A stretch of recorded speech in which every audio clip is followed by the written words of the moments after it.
What's up, YouTube? So I got a little bit further on the project. I know I haven't updated in a while.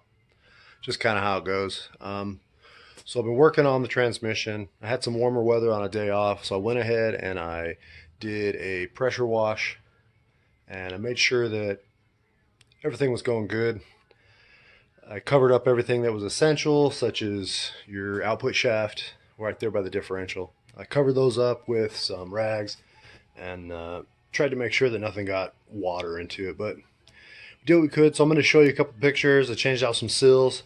I really wanted to paint it, but that wasn't in the budget, and it's not a show car. I just want to get it back on the road. I want to drive it. I want to see how it performs, and we'll track its progress from there. So here's just a couple clips of what I've been doing lately, and I hope that you like it. I'll give you some part numbers on the sills that I used, and I got some more lights in the shop. I went ahead and it's a little brighter in here now. Hopefully the videos will be a little more illuminated. Other than that, I'm going to clip over to the videos. So here we go.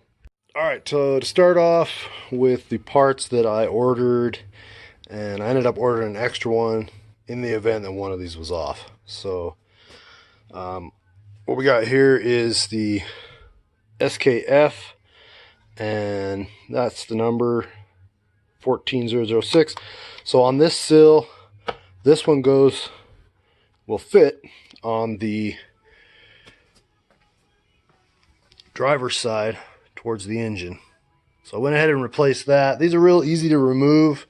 Just be mindful of when you're getting ready to remove it. I just put a screwdriver, a flathead in, and I puncture where I can get a little leverage on it, get inside of it, and pop it out, and it pops right out. I used this SKF sill, seemed to be the right diameter, the right depth, and about the same in its overall construction as this OEM part. In regards to the brass metal backing or support, it didn't have that on there, but that's OEM for you, better than aftermarket. So on the pass side, I used this Timken, and on a later video I said I was going to use this, and I thought it looked weird. It just didn't look right. It was almost like too well built. So I ordered this one from National Oil Sills, and that's the part 710677. And after looking at this one, I was getting ready to install it, put a little oil on it, a little grease on it just to get it ready to go in, and I didn't really like the way it didn't protrude out far enough. Now this one was already falling apart, and I took it apart a little bit when I removed it, but it has this little protruding area that kind of like cups around. I'll give you a shot of that. Cups around your output shaft. I don't know if you can see this. See how it like, it's got this little lip that sticks out. Well, that's the Timken right there. That one fit in there. It's got a really nice housing, and it slid in quite well. So that one fit perfect in there. So I really liked that about the Timken. This 3459S. It was snug. It didn't distort when I installed it. And I did the same thing when removing. I applied my screwdriver flathead, punctured it. Didn't go too far down in to where I met metal on the housing of the transmission, and it just popped right out. And then of course the springs. So it was perfect. I really liked the way this one went in. It fit snug. What I did utilize on the side here, I had a 38mm socket that fit around that pretty good, and I was just lightly tapping it with a rubber mallet. And on this side, I was able to use the rubber mallet just to kind of push it in, and it fit quite well. And then I just used I used the old sill actually to kind of, since this one's pretty firm, you can see it's got this like brass metal. It's pretty firm. I just used that and tapped it. Tap, tap, boom. Fell right in. Seated well. So it looks great. Those are good sills. Hopefully we won't have any issues. I'll update you on any other things. So as you can tell, the housing is pretty clean. It could have been a lot better, but that's as good as I'm going to get it for just putting it back in. I'd love to see this thing painted and ready for a show, but that ain't happening on this car yet. We're not ready for its stage in life to be a show car. So now the transmission is pretty much done. I did order a new reverse sensor because the wires are starting to get frayed. I'm gonna go ahead and just rebuild this. Once again, you order parts, and come to find out, the one I ordered looked more like it's for a D16 or something. It did not fit. It was very shallow. The depth on these are really long. I'm gonna clean this up, but if you could tell, the depth on this is pretty long. Yeah, the one I ordered is about half this length. And that just ain't even going to work. That's not going to do anything. So we're going to take this apart a little bit, clean it up, make sure the wires are good, and fix it up, make it new again. So, waste of $9, but end up returning it or using it on my Civic. It looks like perfect match if I had a manual transmission. Anyway, there's the update. Good news is I am waiting on motor mounts. ESP, explicit speed racing, just like my traction bar. ESP, went ahead and ordered some motor mounts and a T-bracket.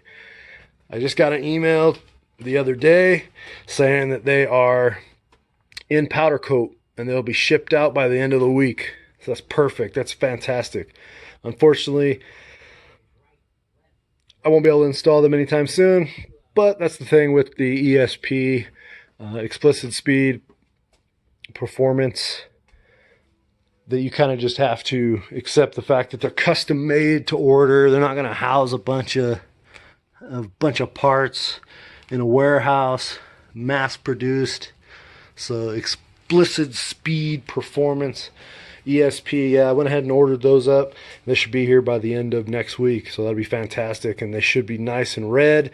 Match up some of the color scheme we got here with the metal look and the red. So just an update. Hope you guys are enjoying the videos. Sorry it took me so long to get one. You guys got any comments or concerns or questions in regards to the build, or maybe something that I could answer? I'd love to give you information. I think that's what this is all about, is communicating for the community, the Honda community, the Nissan, Toyota, Ford, Chevy, Dodge, whatever you got. You know, we all need to support each other, but be mindful of false information. Just do what you can to make your builds legit, and you guys have fun out there. And it's race time here in my town, so unfortunately I don't know if I'll be able to make it tomorrow night, but here's to that. Hopefully everybody runs good numbers. Have a good one. Alrighty, so transmission is all wrapped up. We're gonna take a look. I went ahead and repaired this reverse switch. A little stiffer than I wanted it to be, but at least the wires are repaired and everything's good to go. Button it back down. Don't forget your washers when you install these so you don't have any leaks. Transmission's in pretty good shape now. I think I like the way it looks, so we're good there. One other added thing I did to the vehicle, and we'll see how it pertains to the bumper, but the bumper support here, some of the later models or high mileage Preludes, the bumper tends to sag. There's a video out there. If you go to the BBA website, the Alliance website, they've got a couple tip videos, and I don't think I had much of a sag, but I wanted to tackle it while I had the bumper off. There's two 12mm bolts. There's one of them, and then there's another one there. To reduce the sag, as it were, you can remove the two on the outer. You can see there's one there inside. I loosened that one up, and then I removed those two, propped the bumper support upwards, and used, I believe it's 5/16 washers, two of them on each outer bolt, and then put those in on the outsides, and then tightened up the top one again, and that gives it a little bit of a maybe a 1/4 inch or so lift from the bottom. Helps with that bumper sag. So that's the update for the night, and we'll get back to you later with any other updates I got. So thanks, YouTube. Have a good one.